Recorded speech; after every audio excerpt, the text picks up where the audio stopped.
പോലെ ധൈര്യം ഉണ്ടെങ്കിൽ പുള്ളി കൊണ്ടുവന്ന് വെക്കാൻ പറയും, പരിശോധിക്കാം. എനിക്ക് എത്ര വന്നു എത്ര കൊടുത്തു എന്നുള്ളത് എനിക്ക് കൃത്യമായിട്ട് പരിശോധിക്കാം. ആദ്യം ഒരു 10 ലക്ഷം രൂപ വന്നു, 2 മാസം കഴിഞ്ഞപ്പോൾ ഒരു 4 ലക്ഷം രൂപ വന്നു. ആ 4 ലക്ഷം രൂപ രണ്ടാമത്തെ ദിവസം ഞാൻ അദ്ദേഹത്തിന് തിരിച്ചു കൊടുക്കുകയും ചെയ്തു. പിന്നെ പല പ്രാവശ്യമായിട്ട് 3 ലക്ഷം രൂപ പുള്ളി എന്നെ നിന്ന് വാങ്ങിച്ചിട്ടുണ്ട്. പുള്ളിയുടെ വൈഫിന്റെ അക്കൗണ്ടിലോട്ടും പുള്ളിയുടെ അക്കൗണ്ടിലോട്ടാണ് ഞാൻ പൈസ ഇട്ട് കൊടുത്തേക്കുന്നത്. ഇദ്ദേഹത്തിനോട് ഞാൻ 20 ലക്ഷം രൂപ ചോദിച്ചെങ്കിലും അദ്ദേഹം എനിക്ക് 10 ലക്ഷം രൂപയെ തന്നു. എൻ്റെ ബാങ്ക് സ്റ്റേറ്റ്മെന്റ് ആണത്. അദ്ദേഹത്തിന്റെ അക്കൗണ്ടിൽ നിന്ന് എൻ്റെ അക്കൗണ്ടിലോട്ട് വന്ന പൈസയും ഞാൻ അദ്ദേഹത്തിന് തിരിച്ചു കൊടുത്ത പൈസയുടെയും സ്റ്റേറ്റ്മെന്റ് ആണ്. ഇദ്ദേഹം പറയുന്നത് 20 ലക്ഷം രൂപ 25 ലക്ഷം രൂപ ചോദിച്ചു, പക്ഷേ 10 ലക്ഷം രൂപയെ ഹരീഷ് കണാരൻ കൊടുത്തിട്ടുള്ളൂ എന്നുള്ളതാണ് പുള്ളി പറയുന്നത്. പിന്നെ പുള്ളി ബാങ്ക് സ്റ്റേറ്റ്മെന്റ് ആണെന്ന് പറഞ്ഞിട്ട് കുറച്ച് പേപ്പേഴ്സ് കാണിക്കുന്നുണ്ട്. അത് ആക്ച്വലി പ്രോപ്പർ ആയിട്ടുള്ള ഒരു പേപ്പർ അല്ല, അതായത് പ്രോപ്പർ ആയിട്ടുള്ള ഒരു ബാങ്ക് സ്റ്റേറ്റ്മെന്റ് അല്ല അത്.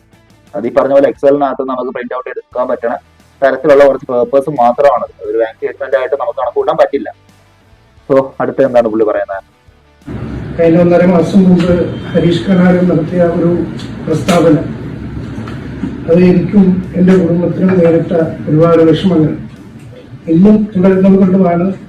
ഇന്നലെപ്പോലും എൻ്റെ പേജിനിടയിൽ വന്ന് ഞാൻ എന്തിട്ടാലും അതിനിടയിൽ വന്ന് ഒരുപാട് അനാവശ്യ കമന്റുകൾ വന്നുകൊണ്ടേയിരിക്കുക.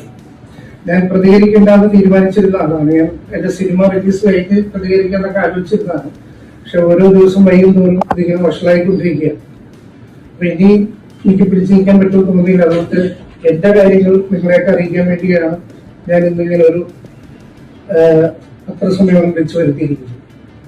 സംഭവം മലയാളികളാണല്ലോ. എന്തെങ്കിലും ഒരു ന്യൂസ് കിട്ടിക്കഴിഞ്ഞാൽ പിന്നെ ഹരീഷ് കണാരൻ എന്നൊക്കെ പറഞ്ഞ സാധാരണക്കാരനാണ്, ഒരുപാട് പേര് ഇഷ്ടപ്പെടുന്ന ഒരു കലാകാരനും കൂടിയാണ്. അപ്പൊ പുള്ളിനെയൊക്കെ പറ്റിച്ച് 20-25 ലക്ഷം രൂപ ഒരാൾ വാങ്ങി എന്ന് പറയുമ്പോൾ അതിന്റെ ഒരു ഫ്രസ്ട്രേഷനിൽ ഈ പറഞ്ഞ സ്നേഹമുള്ള ആൾക്കാർ, ഫാൻസ് എന്നുപരി സ്നേഹമുള്ള കുറച്ച് ആൾക്കാരുണ്ടല്ലോ, അപ്പൊ അവരൊക്കെ പോയിട്ട് ഈ പറഞ്ഞ ബാദുഷയുടെ ഓരോ പോസ്റ്റിനടിയിൽ പോയിട്ട് പല തരത്തിൽ പോയിട്ട് ഇത് വിളിക്കുകയും മെസ്സേജ് അയക്കുകയും പിന്നെ പുള്ളിയുടെ മകളുടെ പുള്ളിക്കൊരു മകളുണ്ട്, സോ പുള്ളിയുടെ മകളുടെ അടിയിൽ വരെയും നിന്റെ അപ്പം മേടിച്ച കാശ് കൊണ്ട് തിരിച്ചു കൊടുക്കാൻ പറയാനൊക്കെ പറഞ്ഞ തരത്തിലുള്ള കമന്റുകൾ ഞാൻ കണ്ടിട്ടുണ്ട്.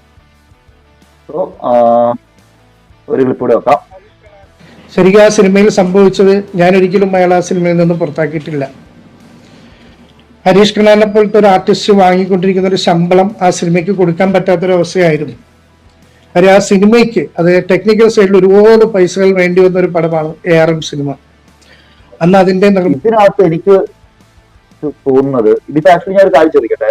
ഇപ്പൊ ഹരീഷ് കണാരനെ പോലൊരു ആക്ടർ അത്യാവശ്യം മാർക്കറ്റില് അത്യാവശ്യം ഒരു വാല്യബിൾ പീസ് ആണല്ലോ, അത്യാവശ്യം മാർക്കറ്റ്